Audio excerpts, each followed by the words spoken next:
Hi, everyone. Welcome to the 7th episode in the ongoing series here on Forum Chatter, Spanish Jewry Through the Ages.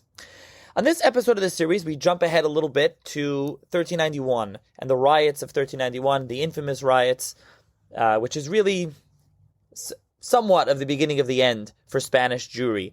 And these riots were, many Jews were killed, many forcibly converted. This really led to the start of the Marrano, Converso, New Christian, whichever term you want to use, and we'll get to that in later episodes, phenomena. And it was really terrible. So this episode discusses the riots in the Kingdom of Castile, which is where they began.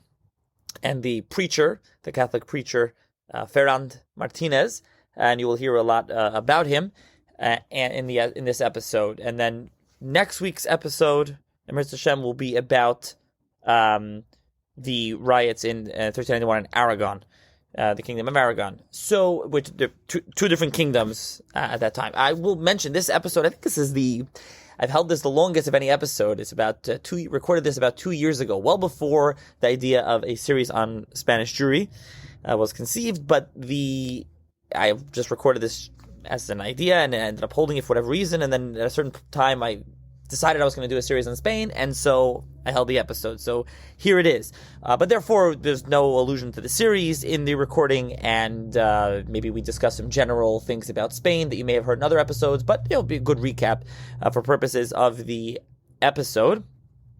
So there's that. Now, I do want to thank the sponsor of the series, once again, as always, which is Gluck Plumbing. So for all your service needs, big or small, in New Jersey, with a full service division from boiler changeouts, main sewer line snakeouts, cameraing main lines, to a simple faucet leak, Gluck Plumbing Service Division has you covered. Give them a call, 732-523-1836, extension 1. Again, 732-523-1836, extension 1. And I want to thank them again. So if you have any plumbing needs or issues, please give them a call and mention Forum Chatter podcast.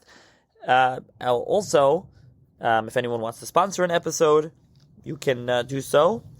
There's a PayPal link in the show's notes. You can Zelle, Chase QuickPay, sfarmchatter@gmail.com, as well as any suggestions and really comments and feedback, especially on the series. Are you enjoying it so far? Have you learned things? What do you think? What do you still want to hear about? But as I said in the beginning, this will be on 1391, next week on 1391, and then we will move into the Inquisition. I know a couple of weeks ago we discussed the Papal Inquisition, the kind of precursor to the Spanish Inquisition. So the riots in 1391 really is the beginning of the Marrano Conversos, and then that's really going to go tied together in with the Inquisition, as we shall see. So with that, enjoy the episode. Enjoy is a kind of funny word when it's a very depressing kind of thing, and it's very bad for the Jews, but kind of hopefully you find the episode enlightening. Hi everyone, welcome to another edition of the Forum Chatter podcast. On this episode of the podcast, I'm going to be joined by Professor Maya Soifer Irish, who is an associate professor of history at Rice University. She's the author of the book Jews and Christians in Medieval Castile, but we will be discussing mainly the riots and anti-Jewish riots in Spain in 1391. So thank you very much, Professor Soifer Irish, for joining. You're welcome. I'm very happy to be here. So let's start off. Tell the listeners a little bit about yourself and your background. All right. Well, I'm an immigrant. I came to this country in my late teens. I was born in Moscow, in what was then the Soviet Union, which dates me a little bit. And I grew up in Moscow in an academic family, a family of scientists, physicists mostly, and didn't like physics. So I kind of planned to be a historian from an early age, and I became interested in medieval history, mainly from our travels to the Baltic republics like Lithuania and Estonia and Latvia, where I saw castles for the first time. And castles were ruined castles, of course, from the later Middle Ages, built there by the Crusader orders. So I kind of had this, long-lasting interest in medieval history. I also liked music, and I played the piano as a child, and I really liked medieval music.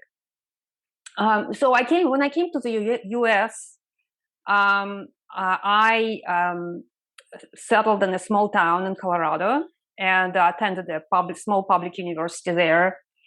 And that's where my interest in Jewish history and medieval history kind of merged. And eventually I decided that I was going to dedicate my life to the study of relations between Jews and Christians in the Middle Ages. And it was at that time that that I acquired a copy, I think it's a 1992 edition of Yitzhak Beer's A History of the Jews and Christian Spain. And I read it. I didn't understand about maybe a quarter of it. Not the language. My English was already pretty good, but I didn't really understand the concepts. I didn't understand, the larger context of Spanish history and Jewish history. But the book was fascinating, and I saw that it had a lot of information that would take a while to process. And I was completely right, because I'm still processing that information. This book is, sitting permanently on my desk with lots of different sticky notes that I consult constantly. I'm oversimplifying this a little bit, but eventually that's what I decided to do. I tried different periods of history. Also liked Jewish history in the Soviet Union, but then decided that it's medieval history that really excites me, medieval Jewish history. So I, after getting my degree, I applied to several graduate schools, and eventually decided I was accepted at Princeton University, and I wanted to study with William Chester Jordan, who is primarily known for his work on medieval French history, but he kind of developed a side interest in the relationship between the Capetian monarchy and the Jews, and he published a book on that subject, which I bought and read and was really impressed. And I decided, okay, this is one of the people I can study with. So when I got my acceptance letter, I was very, very happy. So this was kind of a choice that I made based both on the reputation of the school and, of course, the fact that I would be studying with Bill Jordan. So when I was there in graduate school, I read a lot of medieval history, but I especially liked French and Spanish. At some point, I decided to focus on the Jews of northern Castile, which was kind of an unorthodox choice. When I looked around, what I mostly saw is, fellow scholars studying Eastern Spain, because Spain was not a unified kingdom in the Middle Ages. There was Castile, kind of in the middle. Of course, there was Portugal. And in the east, there is the Kingdom of Aragon, Catalonia. And that is just Christian Spain, because there was also the Islamic part of Spain. I wanted to work on Christian Spain, but I saw the field of Aragon, Catalonia very crowded. Everyone was seemingly working on it. And that is because there's a lot more documentation that was preserved in the archives of the Kingdom of Aragon, the Royal Archive, as opposed to Castile, where there's very little documentation. So when I decided to do Castile, I kind of condemned myself to fairly limited documentary basis. So why I did that, I still don't know for sure. I was stupid. No, I just like the challenge, I guess. I like the challenge. Plus, I was really encouraged by the work of another scholar whose name is Teofil Ruiz, and he just retired from UCLA, and he dedicated his life to the study of Castile, medieval Castile, especially its northern part. So after having read his work, I decided, okay, this is going to be the area that I'm going to focus on. So after getting my PhD, I spent 3 years as a postdoctoral fellow, a teaching fellow in the IHAM program at Stanford University, a program that doesn't exist anymore. They reframed it and reinvented it in some way, but it's a program for freshman students at Stanford. So I helped teach classes there for 3 years, and then all the while being on the academic market. And eventually I was offered the position at Rice. So I started at Rice in July of 2010. And in 2016, I published my book based on my dissertation. Jews and Christians in medieval Castile, tradition, coexistence, and change. And it's based on a lot of archival material, also some published material, and of course a lot of secondary scholarship, both in English and in Spanish. And so the book examines the relationship between the Jewish communities, the church, and the monarchy, kind of the big power, the two big power players in Castile and the Jews of Castile. And also the municipal councils, that is the town councils that actually were in charge in day-to-day life in the small towns and cities in Castile. So I was really interested in kind of power relationship between the big kind of Christian political entities and the Jews. So the chronological period is between the 11th century and the middle of the 14th century. And I also published an article that kind of is, I think it's the most cited article that I have ever written. It's called Beyond Convivencia. And it's related to my book, but it's kind of more of a historiographic article, which examines the usefulness of the concept of convivencia, which is this idea that Jews, Christians, and Muslims coexisted peacefully in Spain in the Middle Ages. And it's often romanticized and idealized.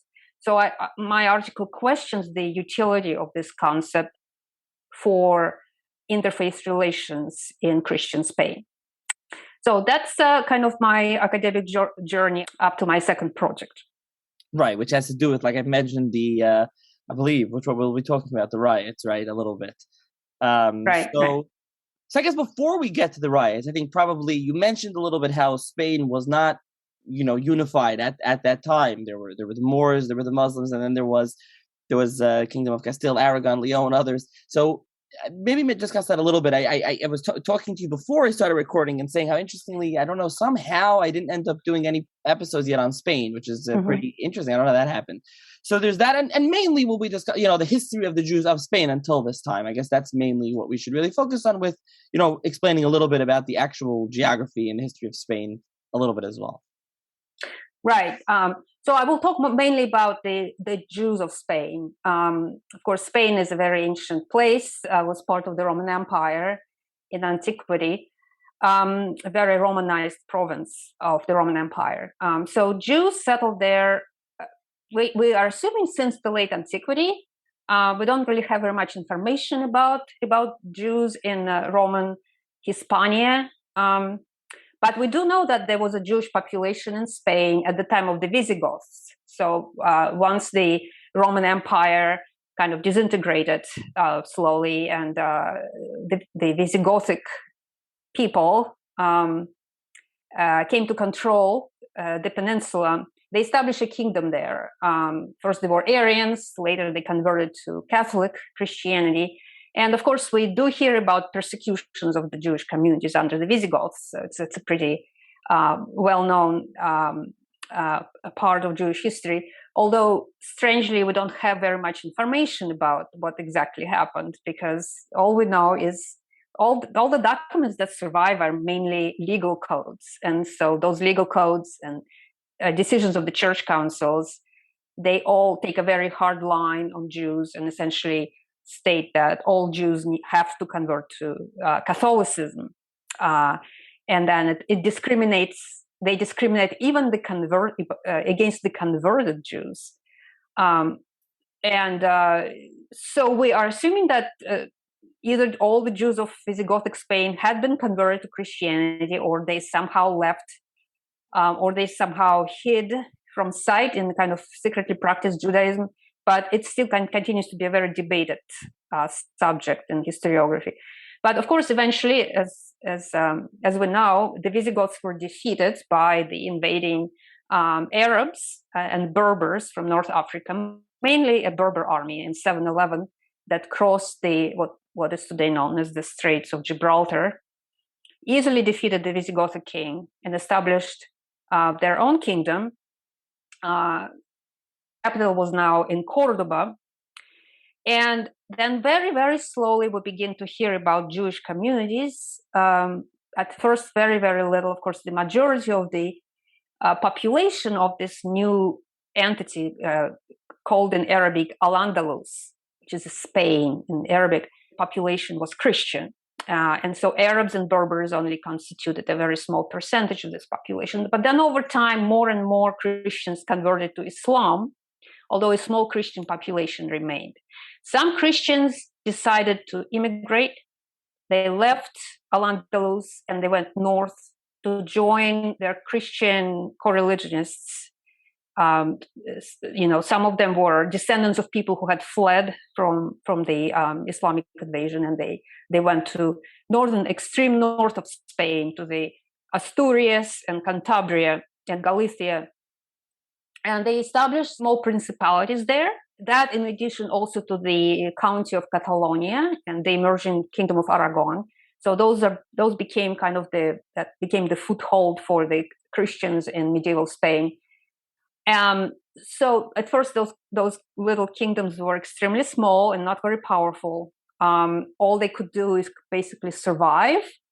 While in the south, of course, we have this blossoming kingdom that eventually became independent from the rest of the caliphate. We have the Umayyad Caliphate, first the Umayyad kingdom, and then the caliphate in Spain, again with the capital in Cordoba. In the caliphate, so we're talking now about the 10th century. Actually, the caliph, the ruler of Al-Andalus, proclaimed himself a caliph in 929. And that's when we start hearing for the first time about Jews advancing to fairly high positions of power at the court of the Cordoban ruler, and especially someone like Hasda ibn Shaprut, who became the advisor to Abd al-Rahman III, the one who declared himself a caliph. So Ibn Shaprut was a very talented man, a physician and a translator, and what we might call the Renaissance man.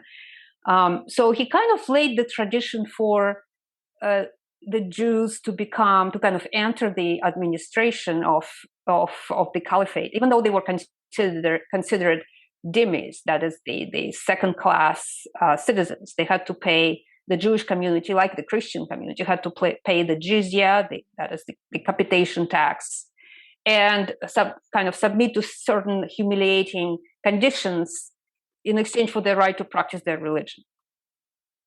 So Jews technically were not supposed to have positions of power, such as the head minister or a tax collector and so forth. But many Jews did, in fact, acquire those posts. Not everyone was happy with that, and there were criticisms of Jews getting too much power in violation of the special agreement called the Pact of Umar that limited the dhimmis in many ways. And the next chapter of Jewish history in Spain happens in the next century, in the 11th century, when the caliphate falls apart. And it falls apart into these numerous little kingdoms called the Taifa states, or the party states.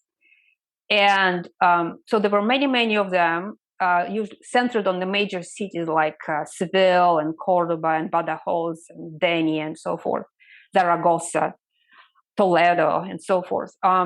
And so each of them was ruled by a dynasty, either an Arab dynasty or a Berber dynasty. And at that point, once again, we hear of Jewish advisors taking fairly high positions in the government. The most famous example, of course, is the Taifa of Granada, where Samuel ibn Nagrela became an advisor to the local king, emir, and apparently he was again a very talented man, a diplomat, a patron of Jewish poetry, and apparently even a military leader. He led the Granadan army into battle against the neighboring states. Then, of course, as the famous story goes, his son Joseph did not quite match the diplomatic talents of his father, and eventually ended up on the wrong side of the court intrigue, and he was murdered in 1066 by a mob in Granada, and also alongside him perished, we don't know how many, but probably several hundred Jews in the city of Granada.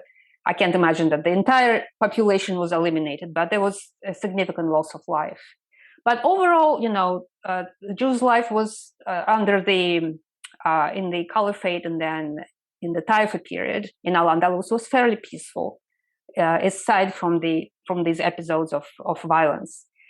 And of course, then things changed significantly in the late 11th and 12th century when first the Almoravids and then the Almohads, the Berber dynasties from North Africa, invade Al-Andalus.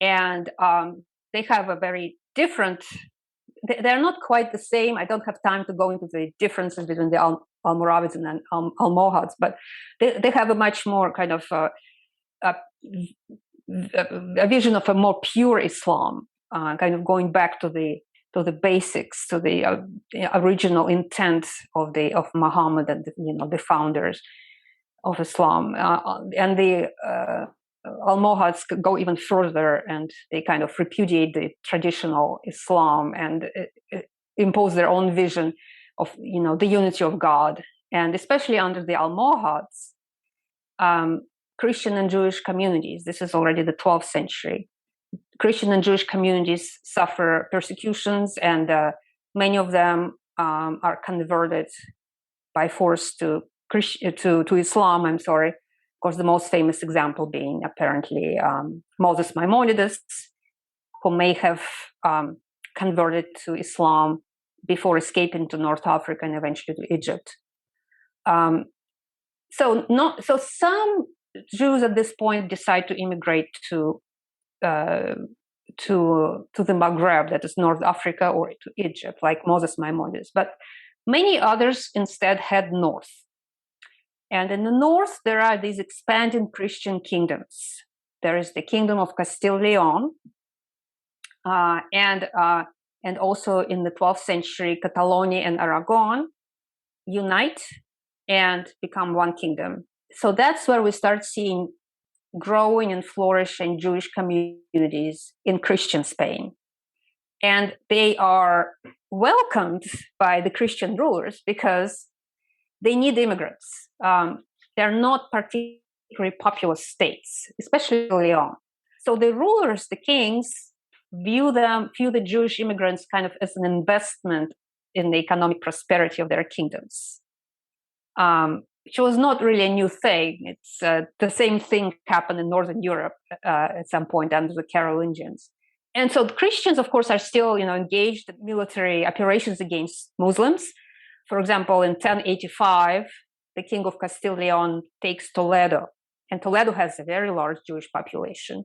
So this is when, really, in the middle of the 11th century, we start hearing about these Jewish communities, and they're given very favorable terms because Christian kings need administrators. They need help with the process of colonization. Also, Jews from Al-Andalus speak Arabic, and so they can act as cultural and linguistic mediators in Spain. So their skills are very valued. And just like we have seen in Al-Andalus, in Castile Leon, and also in Aragon, Catalonia, we see Jewish advisors to Christian kings, Jewish administrators who act as diplomats, as advisors, as eventually as tax collectors, as physicians, because the Arab science was really the most advanced science in the 11th and 12th centuries, and so all the best physicians were trained in Spain, in southern Spain, in Al-Andalus. So, there are some certain similarities between how Jews are viewed in Christian Spain and in Northern Europe. in both places, the kings begin to treat their Jewish population as a part of the royal treasury. So they call them, not right away, but by the end of the 12th century, they call them servi regis, that is the servicemen, servants of the king. It does not mean that they are like peasant serfs with no freedom and no property of their own. But their freedom is certainly limited, and they have to pay the crown special taxes. Actually, both Jews and subordinate Muslims who decide to settle in Christian Spain, called mudejars, they also have to pay special tax. And the kings have a special jurisdiction over them, meaning that the kings ultimately have the last say in what happens to these Jewish communities, whether they stay or they're expelled. They are the only ones who can give them privileges. There are some exceptions, but for the most part, Jews belong to the crown. And in fact, the customary law of Castile in the early 13th century states that the Jews are the kings, although they might be under the jurisdiction of magnates or their knights or other men, or under the jurisdiction of monasteries. All of the Jews ought to be the kings under his protection and for his service. And that is very important because this special relationship between the Castilian monarchy and the Jews, it continues to be an issue in Castile and becomes kind of becomes the subject of a very intense political struggle in Castile and also in Aragon, Catalonia. So this first century and a half of Jewish life in Castile was fairly peaceful, although there were some episodes of violence, occasional violence, especially, and this is kind of a recurrent theme in Castile, especially during the times of royal minorities. That is when the previous king dies and leaves behind either no sons at all. Maybe at one point there was a daughter, Queen Urraca, who took over in the early 12th century, or he leaves behind a son who is very young and cannot yet rule on his own. And so there's a regency council of some sort. And this is always kind of a very troubling time for the Jewish communities, because the Jews are associated with the monarchy, but the monarchy is weak and unable to protect the Jews. That always spells trouble. And as I'm going to say later, it also played a role in the 1391 riots as well.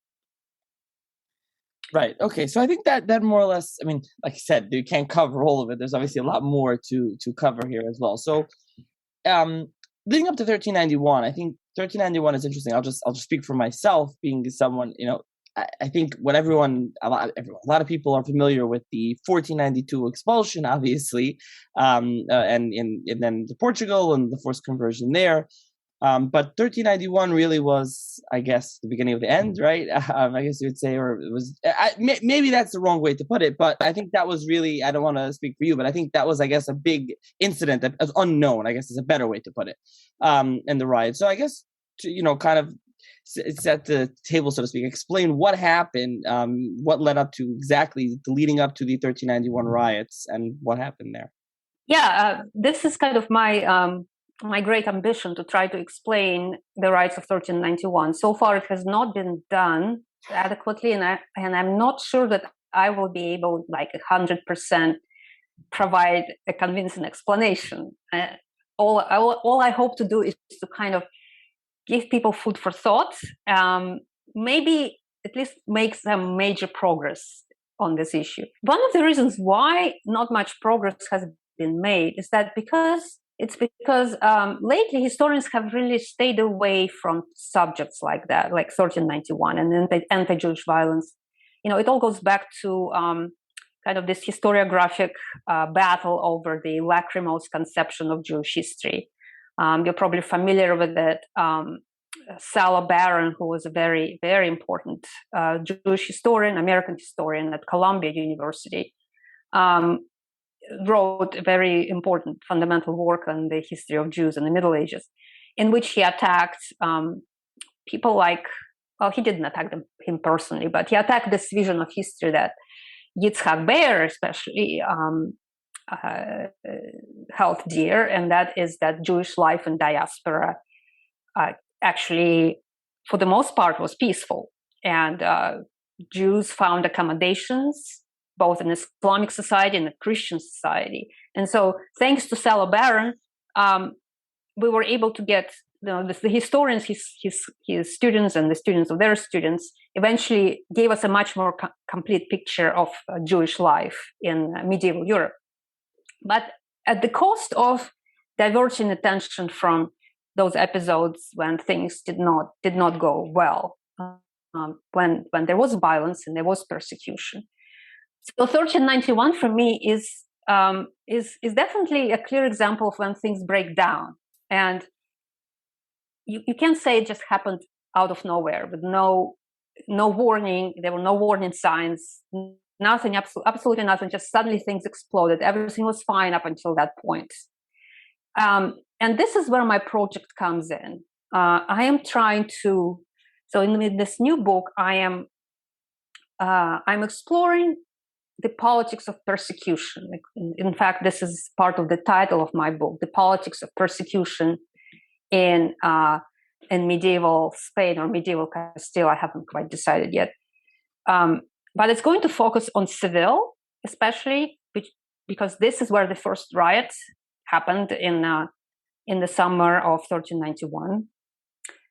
And I have this basic premise that the persecution of Jews was not something spontaneous or inevitable even. That for those in power, especially the local elites, those people who sat on the municipal council and controlled local politics, but also the local ecclesiastical elites, people in the cathedral chapter, for example.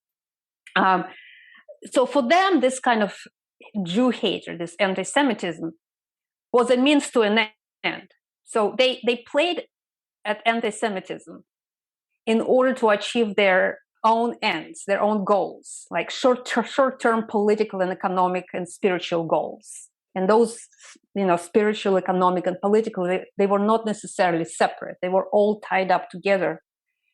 So they pursued this political goal. So it was really not about some drastic measure, like the final solution, like in Nazi Germany, like killing all the Jews or expelling them from the kingdom. Although this idea was present at least in the 14th century. But for most of them, they were just pursuing their short-term political goals, and anti-Semitism was a very useful political tool.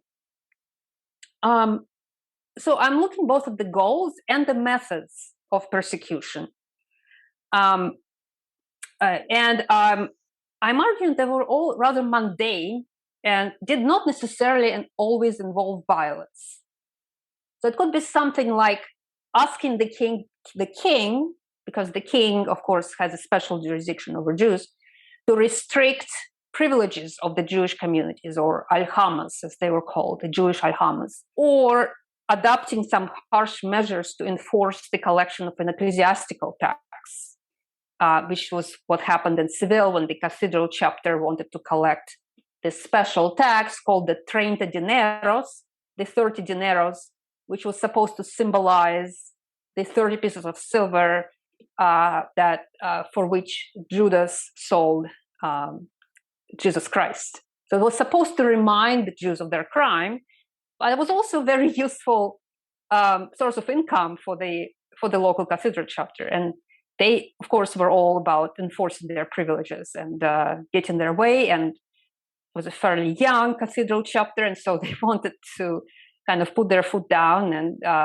establish their presence in the community. So I'm also exploring the petitions of the urban representatives at the Cortes, which was sort of like a Castilian parliament. It was a representative assembly that was called by the king occasionally to come together and usually to authorize taxes throughout the kingdom. So the king would ask for taxes, and the representatives would then play politics with the king, and they would ask for these anti-Jewish measures, among other things. They would ask for other things as well. But these anti-Jewish petitions became a very popular way for the urban representatives to get their way, because Jews were not a popular minority. And so getting whatever they wanted at the Jews' expense, they discovered this in the early 14th century or so, was a very effective way to get the king to listen. And the king would not always approve these measures, but he had to negotiate. He would give in some ways. He would give them something while saying no to other petitions. So it was kind of a complicated political game. And so that is what I'm talking about in this book. So the ordinary nature of these persecutions. But then, of course, as we get closer to 1391, the potential for violence definitely increases. So when I say, it was the means to an end, eventually it becomes the end. So the end becomes killing Jews. I mean, it's very hard to pinpoint exactly when that happens, but it happens, I would say, sometimes very, very close to 1391. Another very important event that happens, and this is in the middle of the 14th century. So there is a civil war in Castile. A man by the name of Enrique or Henry Trastamara, who is the half-brother of the reigning king Pedro I, the king of Castile, challenges Pedro for the throne. So Enrique is an illegitimate child of. They have the same father, Alphonsus XI, the king of Castile. But Enrique challenges Pedro for the throne, and he is supported by the Kingdom of France. And this is during the 100 Years' War between England and France. And so Enrique gets the support of France. Pedro gets the support of England, or those two are enemies, right? So there's a civil war in Castile with the participation of foreign troops, which are taking a break from the 100 Years' War. So in the 1360s, in the kind of mid-1360s, Enrique, among other things, adopts this way of gathering support for his cause. He sends out anti-Jewish proclamations in northern Castile, accusing the king, Pedro, his enemy, of favoring Jews and Muslims and letting them have too much power over the king and consequently over Christians. And so Enrique is arguing this is the subversion of the natural order. This is against, it's against God. It's against the divine order to put Jews and Muslims over Christians. And so these proclamations are very popular. And so both the foreign mercenaries and the local people in northern Castile attack the Jews, and there are some killings, mostly just despoliations. They're despoiled of their property and so forth in this violence. And of course, once Enrique wins, he eventually wins. He personally kills his half-brother with a dagger, apparently.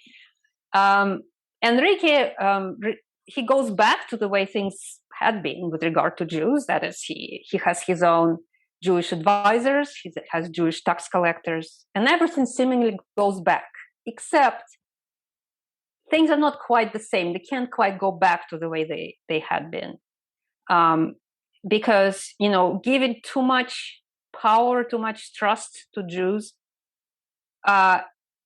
it can feed this anti-royal sentiments. If you're a king in the late 14th century in Castile, you don't want to be known as the friend of Jews. So the kings are facing a pretty stark dilemma. How do they protect their patrimony? That is, Jews are part of the royal treasury, right?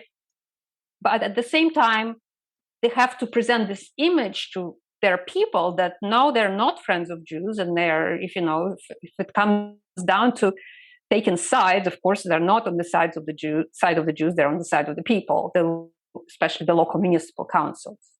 So that makes it that much harder for the kings to negotiate this issue of the Jews. And this is where Ferran Martinez comes in. Okay, so you can go and discuss him, Ferran Martinez. I guess to mention, who he is. Probably, I'm gonna guess this. Most listeners have never heard of him, and I guess once we discuss him, already, you will get to discussing the actual riots. We've mentioned a bunch of times. Obviously, people can understand the riots, but we'll explain what exactly happened to the Jewish community. But for now, we'll discuss Ferran Martinez.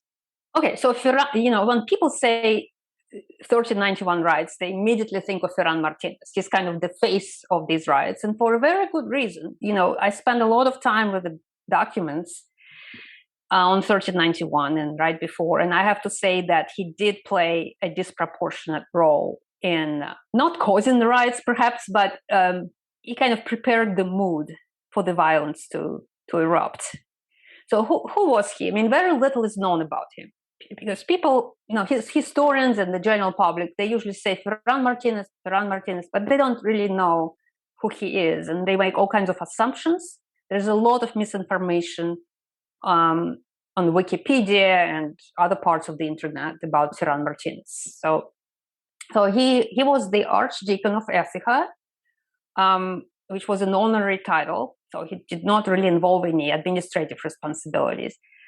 He was a canon, a secular canon at the Cathedral Chapter of Seville, a cathedral chapter that already had by that time a pretty long history with the local Jewish community, and not all of it very amicable.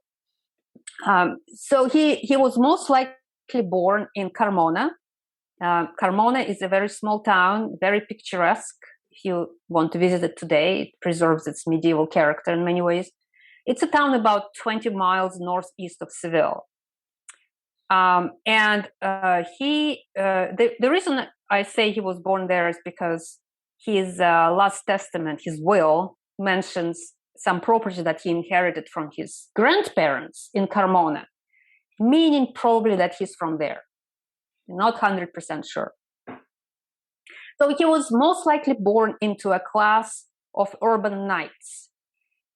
So these were non-noble elites. They were not of aristocratic origin, but mostly of some sort of mercantile origin, which means that their ancestors were traders, merchants, who made it their way into urban elites thanks to their wealth, because they could purchase a horse and military equipment, weapons, and so forth, in order to participate in the town militia and fight either foreign enemies or Christian enemies or Muslim enemies on the king's behalf.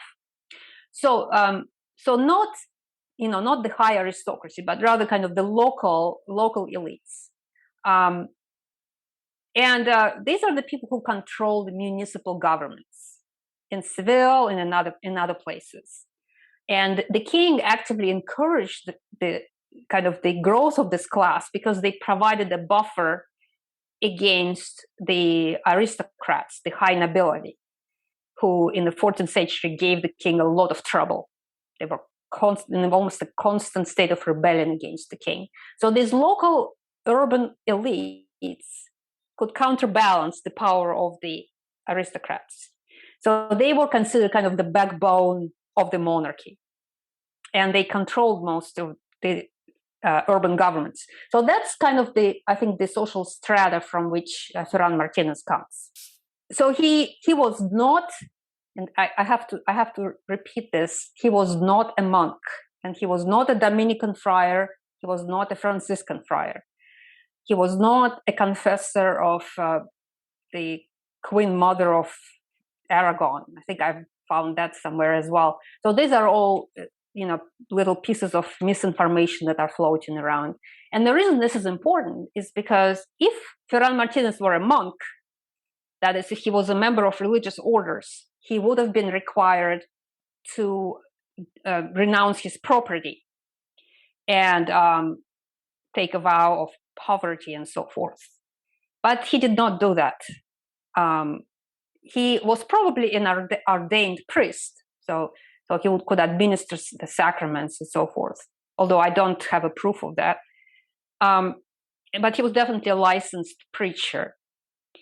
And he had a lot of property. He was quite prosperous. He possessed lots of homes and warehouses and shops in both Carmona and Seville. At one point, he acquired a very large estate in a very rich countryside called La Campiña near Seville.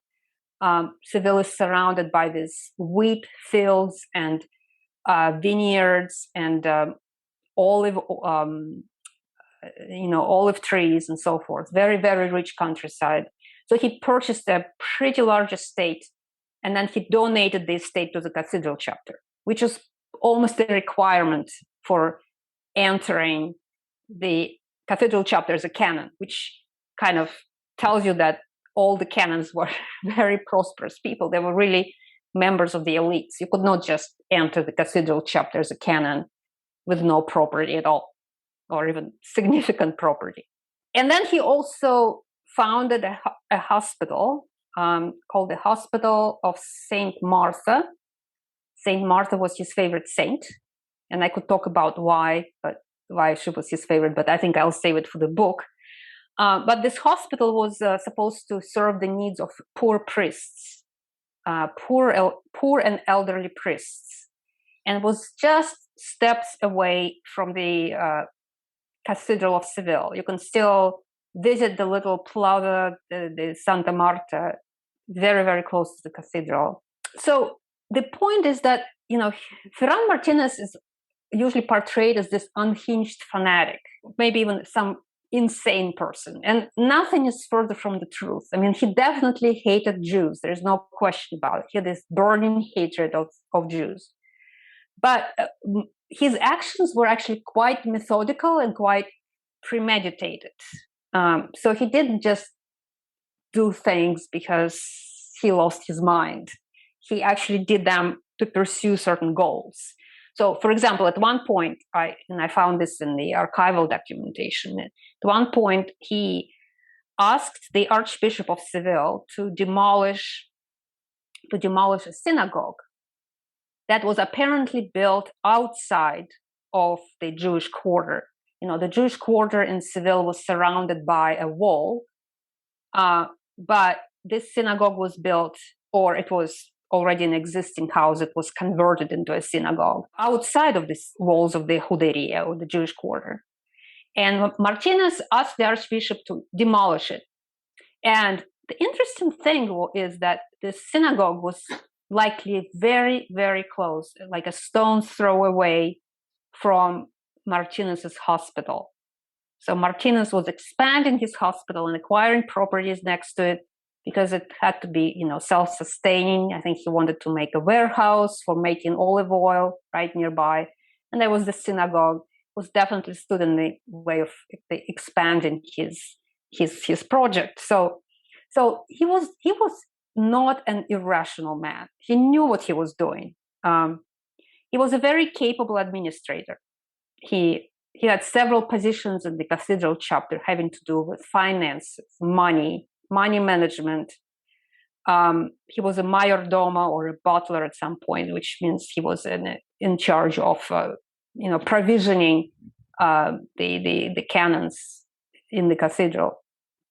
And he also was very well connected. He had friends and family among these urban knights, these urban elites who controlled the government, the municipal government. And I read several wills by some of the members of these elites who chose Ferran Martinez to administer their estate after their death. So he had this reputation for being good with money and finances and managing property. He was a businessman, essentially. He was a businessman who happened to be also a canon at the cathedral chapter. So he had his feet in both worlds. the ecclesiastical, the religious world, and the secular world. And he constantly went back and forth. And one good example of that is that he was picked by the archbishop, appointed by the archbishop to be an ecclesiastical judge called the provisor for the archdiocese of Seville. But he was also picked by the king, and this is not a not very well-known fact at all. He was picked by the king, was appointed by the king to serve as a royal judge on the appeals court, the local court in Seville. Now, you might ask, what about the division of jurisdiction between the ecclesiastical jurisdiction and secular jurisdiction, the king and the church? Well, the division was definitely not impermeable. The line was very thin.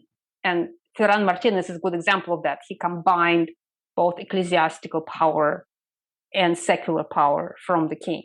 And he used both of them against the Jews. That's the tragedy here.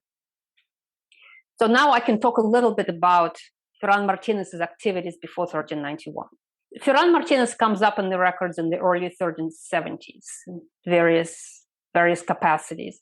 But then mostly having to do with property exchanges, donations, and him buying property. He loved to buy real estate. He was, in a way, a businessman and a real estate developer, in a way. Yeah. But in 1377, we know that the Jewish community, the Aljama, complained to the king, who at that point was still Enrique Trastamare, Enrique II, that Ferran Martinez was going around Seville preaching sermons that were so inflammatory that Jews were fearful that the people would be provoked into assaulting and robbing them. And he also, as a royal judge, because he presided over this court of appeals, he deliberately sought out lawsuits that involved Jews, even if the cases were not specifically assigned to him. And he passed judgments that were very biased against the Jews and in favor of Christians. And worse yet, he completely disregarded the king's letter that had forbidden him to judge such cases, anything that had to do with Jewish affairs. And so, a lot of this also has to do with the king and whether he was present in Seville or whether he had gone away, because royal power in the Middle Ages was projected in a very personal way. So if the king was away, the potential for anarchy was so much greater. So in August of 1377, Enrique left the city.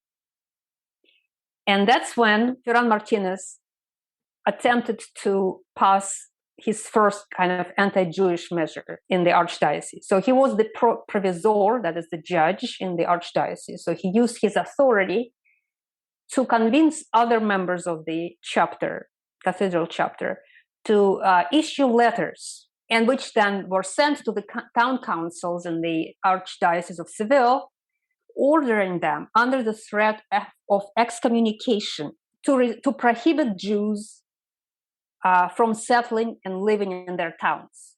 So this sounds very much like 1391, except this is 1377. This is long before 1391. So I think that he may have tried to provoke some sort of anti-Jewish violence or anti-Jewish action at this point, except it didn't work. Maybe the people were not sufficiently radicalized, and the king was not dead, he was merely away. The one who was dead was actually the archbishop. The archbishop at this point just died, and his seat was still vacant. So that was the opportunity that Ferran Martinez used. That's what I mean when I say he was very calculating. His actions were very much premeditated. So there was no riot, and the king Enrique eventually came back to Seville, and so that measure went nowhere.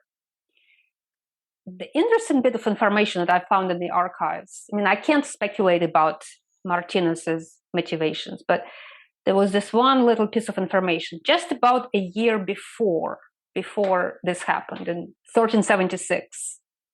I found a document that in Carmona, which was, the home city, his home place for Ferran Martinez, in Carmona, a Jewish woman, a Jewish widow, acquired a house right next door to Martinez's. She acquired this house at an auction because the previous owner or owners had defaulted on their debts to a Jewish moneylender. And so the house was auctioned off and it went to this Jewish widow. So now Martinez had a Jewish neighbor in Carmona. And then lo and behold, a year later, he issues this order, which was not followed at this point, but the order that Jews cannot settle in towns like Carmona, in these small towns in the Archdiocese of Seville. Was this a coincidence? Maybe, maybe not. But it definitely sheds at least some light on his motivations. This is kind of how it went on. Ferran Martinez continued his provocations, his preaching, his anti-Jewish preaching. He acquired this reputation over the next several years over the next decade, actually. This went on for about 10 years. He just went around making lots of anti-Jewish statements, disregarding royal letters to the municipal council, to the cathedral chapter, that he should be restrained. And then the Jewish Alhama became really worried about what might happen. And they decided, there was already a different king at this point. So the Alhama decided to take Ferran Martinez to court. And this is the famous document, not exactly a transcript, but it's a record of the court proceedings in February of 1388.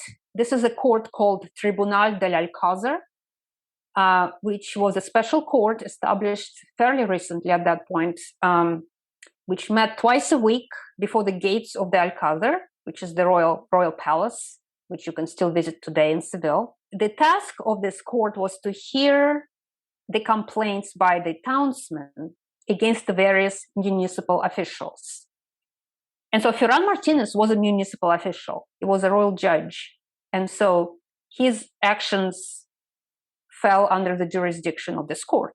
That's why he was summoned, and the Jewish Alhama presented their complaint against Martinez. And you can actually read about it. I have published a translation of a part of this document on a website called Open Iberia America, a teaching anthology.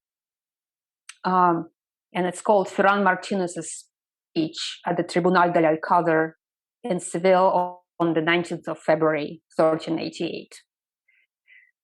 It's not the entire document, it's just the end of it where Martinez gives a speech in his own defense.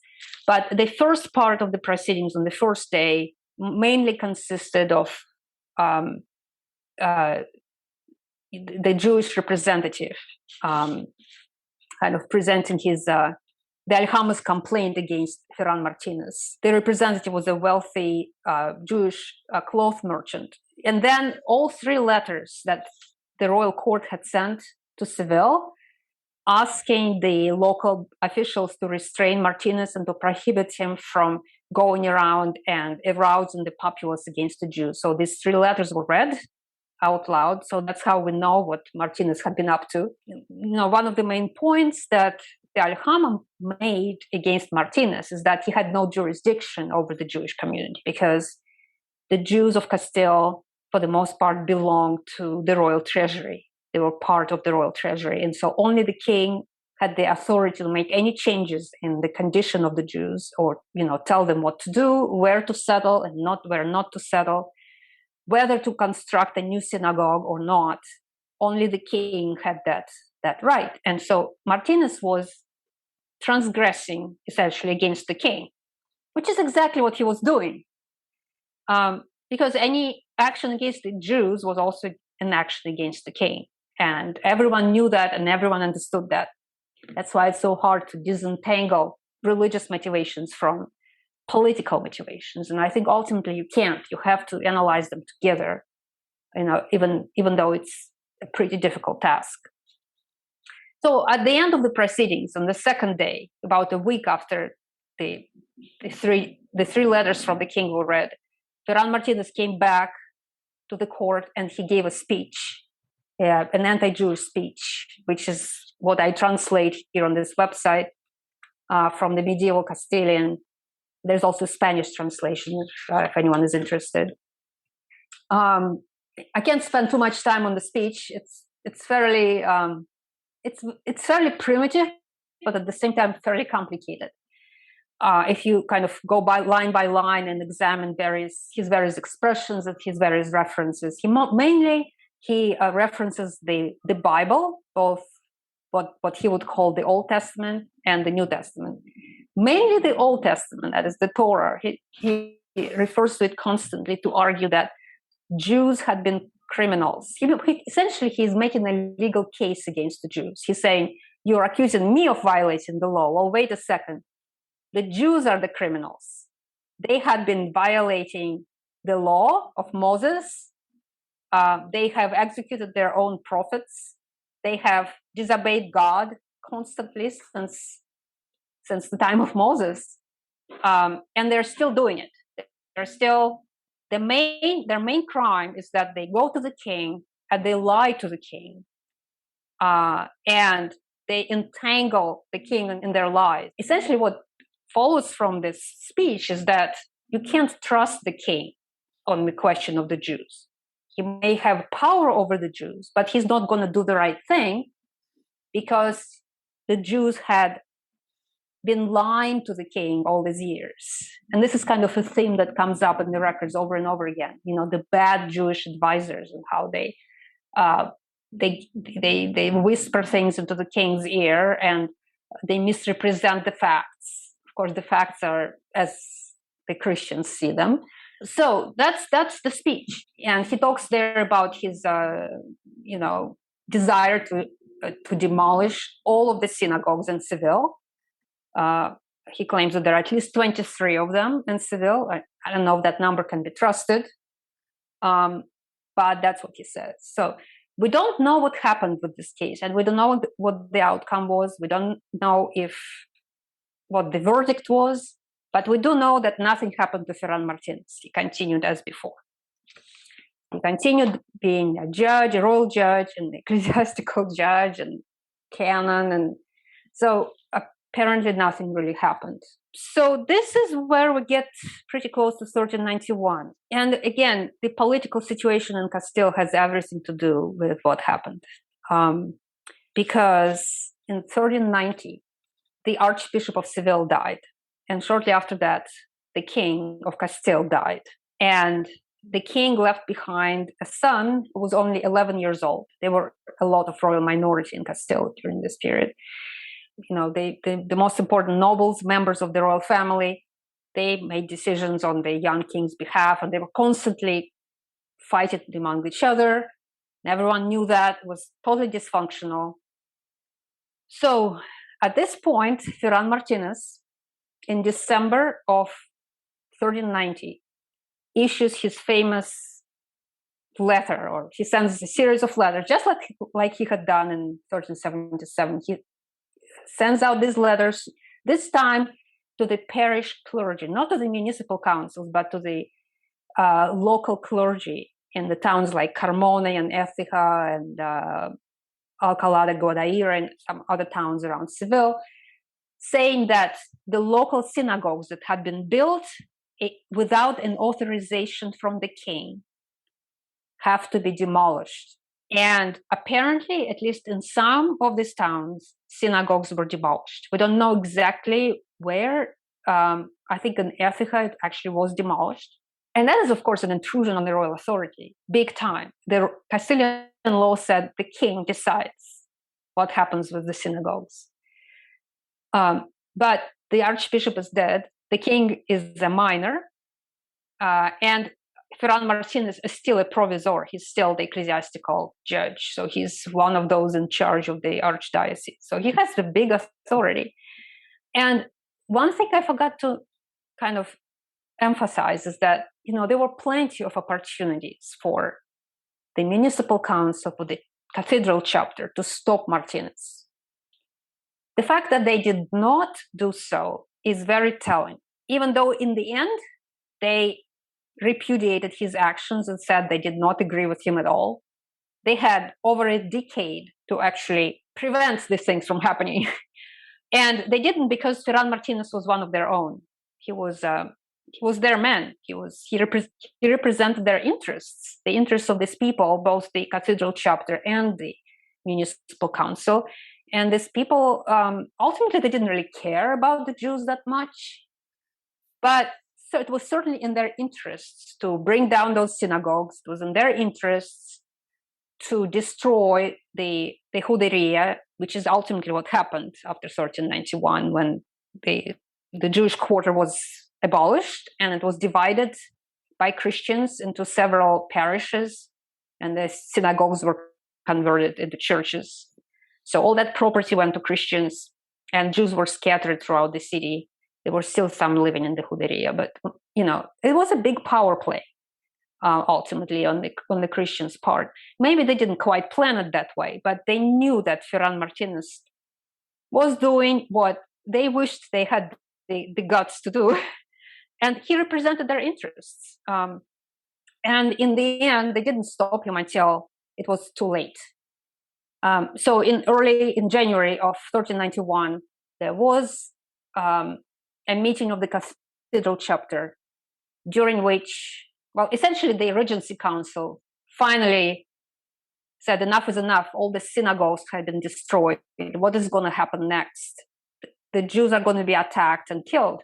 They knew exactly what was coming.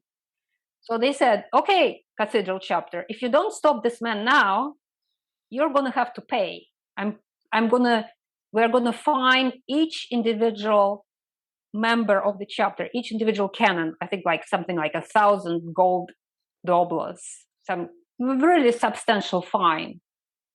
If anything happens to the Jews, you're going to pay literally with your money. And it was at that point that finally something was done. It was remembered that Ferran Martinez had been criticized before by the Archbishop for questioning the authority of the Pope. A few years back, there was some investigation that found that Ferran Martinez was saying some things that were borderline heretical, that the Pope had no authority to allow Jews to build synagogues, or he had no authority to allow priests to marry. Of course, if you put these things into context, everyone was questioning the authority of the Pope at the time. Now, this is the time of the great schism of the church, when there were two popes, one in Avignon and one in Rome, and the prestige of the papacy was at the all-time low, possibly. However, you can't talk about the Pope's power, Pope's authority. You can question the Pope's authority in front of, ordinary people. That's dangerous. That's heretical. So all of the things finally kind of came together in January of 1391, and finally Ferran Martinez was stripped of his position as an ecclesiastical judge. He was still a royal judge, though. No one stripped him of that authority, which really shows you how dysfunctional this whole situation was. In fact, the Regency Council was still sending letters to Ferran Martinez in the spring of 1391, asking him to take care of some judicial matters in Seville, because he was still a royal judge. So after that, we don't really know what happens to Martinez. He kind of disappears from the records for a while. We don't know if he personally led the people on their assault of the Jewish community. He's not mentioned as being, on the forefront of the crowd attacking the Jews. Here's what we know. In March, or possibly February, the records are contradictory. Either in February or March, there was an attempted riot, anti-Jewish riot in Seville, when there was a mob of Christians who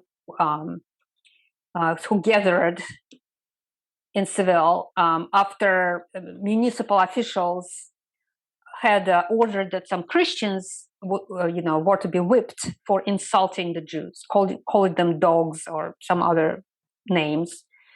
And so the Christian mob gathered and tried to go after these officials. And only with great difficulty was this attempt at the riot put down. I also have to say that this was a very, very difficult time for Seville, after the death of King Juan the First. There was just a general disintegration of public order. There were these aristocratic factions fighting against each other, gathering bands of fighting men who went around the city, disturbing public order. So everything just kind of disintegrated. And this was a very, very dangerous moment for the Jewish community. So after this attempted riot, things kind of calmed down in Seville, but not in Écija. In Écija, there was just a volume of new documents that had been published several years ago. So Écija is this town not that far from Seville. And in May of 1391, this actually probably should be considered the beginning of the riots, anti-Jewish riots. So the Jews were attacked in Écija, and their property was seized by the mob. And so the Jews in Écija had to seek protection in the royal castle. So there was an attempted murder of Jews, and only the walls of the local castle saved them. And after that, so this is May, maybe within a couple of weeks, a riot erupted in Seville. Again, the dates are a little unclear. Based on the Jewish source, it was June 4th. Based on the Christian source, it was June 6th. And that's where we don't know what happened because there are no sources. We don't know exactly what happened. We only know that the Jewish source says that the Jewish quarter was attacked and 4,000 Jews were killed, which is an impossibility because there were just not that many Jews in Seville. And that might have been the entire population of Seville, 4,000 people. We don't know for sure, but it's almost certainly an exaggerated number. Nevertheless, the number of those killed was probably counted in the hundreds. And unfortunately, this is where the dearth of documentation from Castile is really annoying because we don't get the full picture of what happened during the riot. We know there were killings and robberies.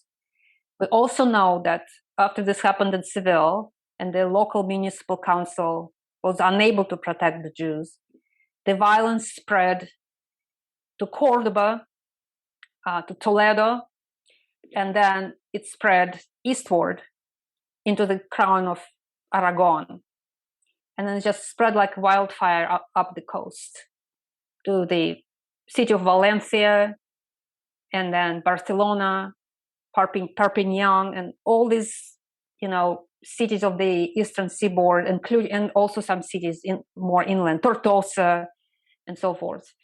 Now, the details of those riots are actually much better known. I'm not really the greatest authority to talk about the riots in the Kingdom of Aragon. So I would send everyone to read this book by Benjamin Gampel that was published several years ago. It's called Anti-Jewish Riots in the Crown of Aragon and the Royal Response, 1391 to 1392. And he gives a very detailed picture based on the available documentation in Aragon, which, as I said, is much richer than anything in Castile.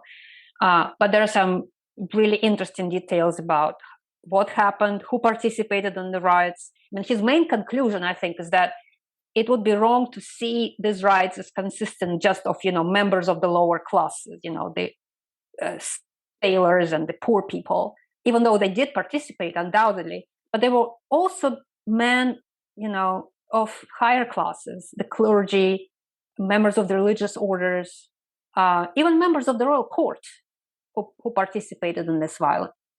So it was really a mass movement against the Jews. And in each city, it was obviously triggered by the news. So you can call this copycat violence. It's a very well-known phenomenon even today. When news spread of a violent episode somewhere, there are other people who want to imitate it. And so the news traveled very quickly. There were people who went back and forth, special runners who were responsible for delivering news, because this was also, very important area commercially. There were all these market news that had to be spread as well. So the news of the anti-Jewish riots spread from Seville to other cities. In Valencia, in fact, in early July, when the local people rioted against the Jews, they marched on the local Jewish quarter shouting that the Archdeacon of Castile is going to come and convert all the Jews to Christianity. So they knew about Ferran Martinez in Valencia. So that's how famous, or notorious rather, he became in both Castile and Aragon. I didn't want to interrupt because you were giving a really thorough overview of the whole subject, and I would add that no matter the exact number in Seville, I mean, kind of, I would assume that the Jewish community was basically destroyed, and that whatever the number is a massive amount of Jews and a terrible loss of life for the community size at the time, right? So just either way, that was terrible.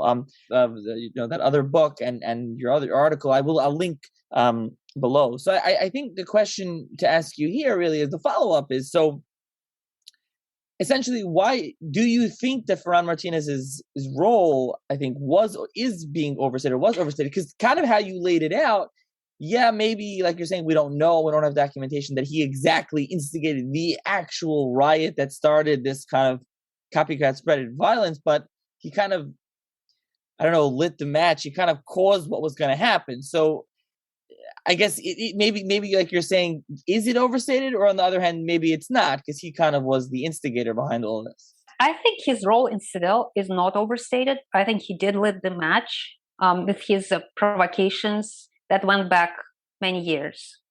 I think he gave Christians permission. He said, nothing is going to happen to you. There will be no consequences. And what people kind of maybe secretly wanted to do, but hesitated to do, because there was a fear of punishment, Martinez convinced them, somehow managed to convince them that, they can do this, they can kill Jews, and they will not be punished by the king. And the king was a minor. And you know what? Nothing actually happened to Ferran Martinez for several years after the riots. He continued just as, he had before. He still had his properties. He was still the canon at the Cathedral of Seville. I'm not sure about being a royal judge. He may have had to relinquish that. But 3 years after the riot, the king, who was now, he finally came of age. He was still a very young man. But he came to Seville. The king has to personally come to Seville to take care of the. And it really went beyond the anti-Jewish riot. There were all kinds of issues with the violation of public order and all these aristocratic factions, and just the breakdown of public order, essentially. So the king finally comes to Seville, and he imposes a punishment on Ferran Martinez and the punishment on the city. The city had to pay a substantial fine. But Ferran Martinez, from the very beginning, everyone named him as being responsible for the first riot. And of course, part of it is a little bit of a scapegoating. Here is a man, if he's responsible, then no one else is, right? It's all his fault. We're not to blame. In fact, the cathedral chapter was absolved of any guilt. In the royal letter, it says that the canons at the cathedral are not going to be fined because it was all Martinez's fault. And in fact, the members of the cathedral chapter tried to protect the Jews and stop the violence. I don't know if it's true, but that's what the royal letter says. So it was obviously very convenient to blame Ferran Martinez. I don't think we should discount his role. At the same time, I don't think we should discount the role of all these people who secretly cheered for him and supported him. They may not have been out there giving anti-Jewish sermons or issuing these orders to demolish synagogues. But when they could do something, they did. They completely failed to prevent this violence because they secretly understood that what Ferran Martinez was saying was actually their own interests. And they failed to prevent it. And so they bear a great deal of responsibility. If we're talking, I mean, it's hard. I don't know if we can assign responsibility to people who lived in the 14th century, but I feel like maybe it is appropriate. I think they were in many ways responsible for this. And then once the violence spread out of Seville, violence like that does not happen in a place that has harmonious interfaith relations. And there are some historians who say without Castile, no violence would have happened in Aragon. If it hadn't been for Ferran Martinez and the example from Castile, possibly there wouldn't have happened anything in Aragon either. And it's correct. It is copycat violence, but you can't discount those pre-existing tensions in all of these cities like Valencia and Barcelona and all these other places. Why should they follow the example of Castile? Why is it such a tempting thing to do to their Jews what Ferran Martinez had done in Seville? Why is it? What makes it so tempting?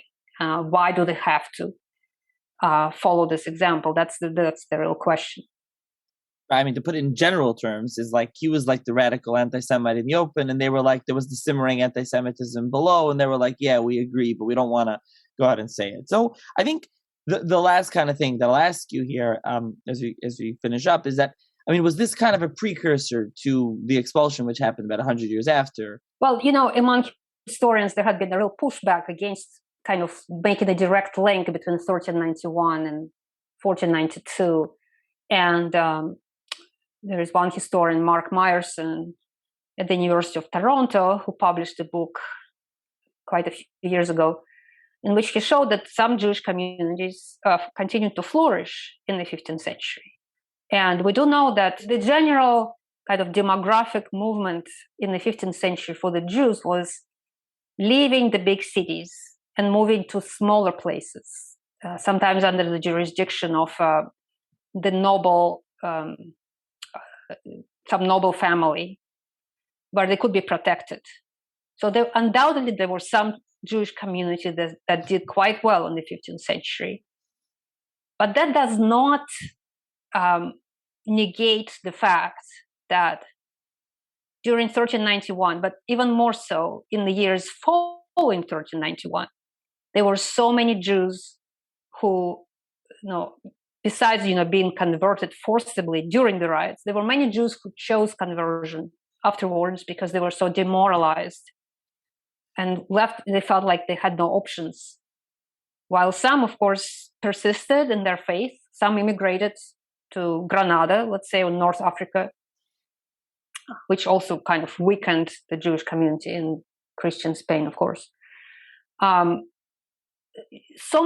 were now so many converted Jews that they became a very substantial part of the population. They were called conversos, or new Christians. And they were not quite accepted into their new community. They were no longer Jews, but they were not quite Christian either.